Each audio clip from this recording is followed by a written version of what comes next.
নমস্কার বন্ধুরা, আজ আমি করে দেখিয়েছি পেঁয়াজ রসুন ছাড়াই মটর পনির রেস্টুরেন্ট স্টাইল। তো কিভাবে করব, হাতের কাছে থাকা খুব দামি মশলা না, একদম সাদা সিধে মশলা দিয়ে করে দেখিয়েছি। খুব সহজেই তোমরা বানিয়ে নিতে পারবে, তাই স্কিপ না করে ভিডিওটা দেখার অনুরোধ রইল। আর বন্ধুরা, আমার চ্যানেলে নতুন বন্ধু হলে প্লিজ তোমরা আমাকে সাবস্ক্রাইব করে নেওয়ার অনুরোধ রইল। আর নতুন বন্ধুদের স্বাগত জানিয়ে আর পুরনো বন্ধুদের অনেক ধন্যবাদ জানিয়ে পাশে থাকার জন্য আমি ভিডিওটা শুরু করছি। এটা কিন্তু রুটি, লুচি বা যে কোনো ধরনের পোলাও, ফ্রাইড রাইস দিয়ে খাওয়া চলে। তো চলো শুরু করে দিই এই মটর পনির রেস্টুরেন্ট স্টাইল।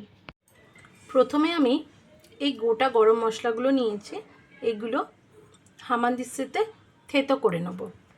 হামানদিস্তাতে ঢেলে নিয়েছি, এইবার এটা থেতো করে নেব। 1 চামচ পরিমাণ আছে শাহি জিরা, আর 8 থেকে 10টা আছে গোলমরিচ, আর বাদ বাকিগুলো তো তোমরা দেখতেই পেয়েছো। এর মধ্যে 2 টেবিল স্পুন ফ্যাটানো দই আছে, এর মধ্যে পরিমাণ মতো হলুদ গুঁড়ো, পরিমাণ মতো কাশ্মীরি লঙ্কার গুঁড়ো 1 চামচ নিয়েছি, জিরে গুঁড়ো 1 টেবিল স্পুন, ধনে গুঁড়ো 1 টেবিল স্পুন, টেস্ট ব্যালেন্সের জন্য 1 স্পুন চিনি। এবার খুব ভালো করে এটা ফেটিয়ে নেব, মিশিয়ে নেব মশলাটা। দেখো বন্ধুরা, মশলাটা আমার মেশানো হয়ে গেছে। এইবার একটা মশলা বানিয়ে নেব। তার জন্য 10টা কাজু নিয়েছি, গোটা কাজু, আর আদা করে এতটা এই পরিমাণ পুরো খোলা ছাড়িয়ে নিয়েছি, 1.5টা টমেটো বড়, আর এতগুলো কাঁচা লঙ্কা। ঝালটা তোমরা তোমাদের টেস্টের মতন দেবে। এবার বেটে নেবো এগুলো। বন্ধুরা, আমি আদা, কাঁচা লঙ্কা, 10টা কাজু, আর 1.5খানা থেকে 2খানা বড় টমেটো হলে 1.5খানা, আর কাঁচা লঙ্কা, টমেটো, কাজু একসাথে বেটে নিয়েছি। এবার 200 গ্রাম ওজনের পনির নিয়েছি। এবার এটাকে পিস পিস করে তোমরা তোমাদের পছন্দের মতো কাটবে। আমি মোটামুটি স্কোয়ার বা কিউব এতে কেটে নিচ্ছি। মোটামুটি বড় করে, একটু মোটা করে কিউব করে কেটে নিয়েছি।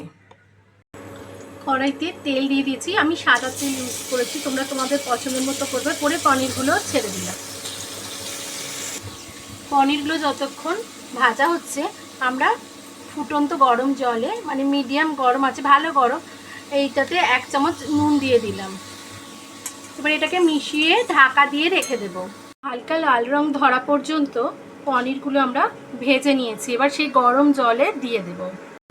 এইভাবে দিলে যেমন নুনটাও ঢুকে যায় পনিরের মধ্যে, তেমনি কিন্তু সফটও থাকে। রেস্টুরেন্টে ঠিক এইভাবেই বানানো হয়, তাই পনির এত সফট থাকে।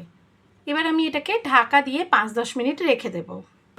কড়াইতে আর একটু তেল অ্যাড করে দিয়েছি, দিয়ে এবার সেই গুঁড়ো করেছি হামানদিস্তাতে সেই মশলাটা 1 চামচ, আরও 1 চামচ দিয়ে দেব, আর কয়েক সেকেন্ড ধরে নেড়ে নেব। কিছুক্ষণ, মানে 15 সেকেন্ড মতো নাড়ার পর ওই যে আদা, কাঁচা লঙ্কা, টমেটো, কাজু এইগুলো যে একসাথে বেটে নিয়েছিলাম, সেই বাটনাটা সম্পূর্ণটাই দিয়ে দিলাম। মিক্সি ধোয়া জলটাও দিয়ে দিলাম, দিয়ে ভালো করে কষিয়ে নেব।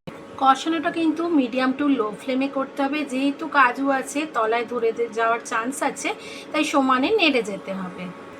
এই সময় পরিমাণ মতো নুন দেব, দিয়ে আবারও ভালো মতো কষিয়ে নেব। দেখো মশলা থেকে বেশ, মানে মিনিট 3-4 ধরে আমি মশলাটা কষিয়ে নিচ্ছি। জল প্রায় মরে এসেছে, মানে শুকিয়ে এসেছে, আর একটু তেল ছাড়তে আরম্ভ করেছে। ঠিক এই সময় আমরা যে এই 2 টেবিল স্পুন দইয়ের মধ্যে মশলাটা গুলে রেখেছিলাম, সেইটা মিশিয়ে দেব। টেম্পারেচারটা এই সময় একদম লো করে দিতে হবে, না হলে দই ফেটে যাওয়ার একটা চান্সেস থাকে। তো এই সময় যদি তোমরা টেম্পারেচারটা একদম লো বা বন্ধ করে দিয়ে মিশিয়ে তারপর আবার টেম্পারেচারটা চালাও এবং সেটা লোয়ের দিকে রাখো, সম্পূর্ণ মেশানোর পর করো, আবার টেম্পারেচারটা মিডিয়ামে করো, তাহলে কিন্তু কখনোই দই ফেটে ছানা কাটার মতো হয়ে যাবে না। এই সময় আমার ঘরে থাকা ফ্রোজেন মটরশুঁটি আমি দিয়ে দেব। আমি তোমাদের আগেই ভিডিওতে দিয়েছি কিভাবে সারা বছর মটরশুঁটির মরশুমে ফ্রোজেন করে রাখতে হয়, মানে সংরক্ষণ করে রাখতে হয়। যদি তোমরা চাও আমি ডেসক্রিপশন বক্সে লিঙ্কে এটা দিয়ে দেব ভিডিওটা। তো আমি 1/2 কাপ পরিমাণ মটরশুঁটি মিশিয়ে দিলাম।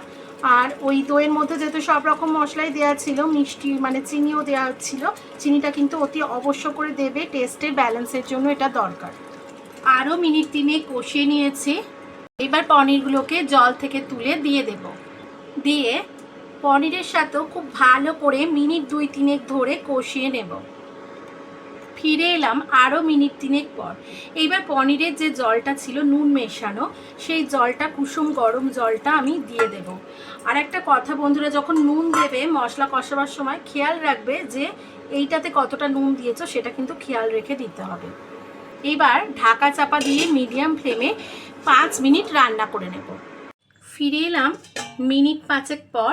ঠিক এই সময় 1 টেবিল স্পুনের মতো রোস্টেড কাসুরি মেথি দিয়ে দিলাম, আর 3টে চেরা কাঁচা লঙ্কা সুন্দর ফ্লেভারের জন্য দিয়ে ঢাকা চাপা দিয়ে আরও 1.5 মিনিট থেকে 2 মিনিট ফুটিয়ে নেব।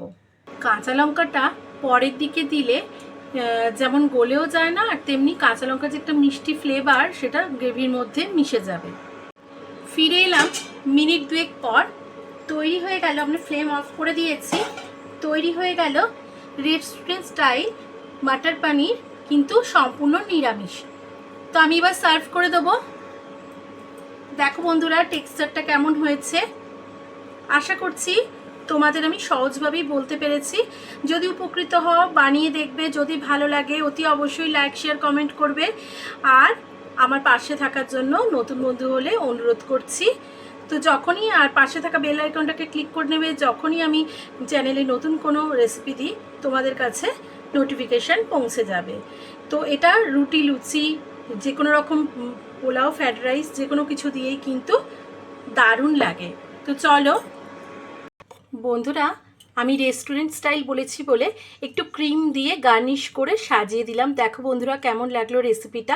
যদি বাড়িতে ক্রিম না থাকে এটা অপশনাল, তোমরা যে সর আছে সেইটা দিয়ে একটুখানি ফেটিয়ে নিয়ে ওটাও দিতে পারো, এটা দিয়েও একদম সেম টেস্ট হয়। তো চলো বন্ধুরা, এটা সাজাবার জন্য দিয়েছি। আবার হাজির হয়ে যাবো নতুন কোনো রেসিপি নিয়ে। ততক্ষণের জন্য তোমরা খুব ভালো থেকো, সুস্থ থেকো, টাটা।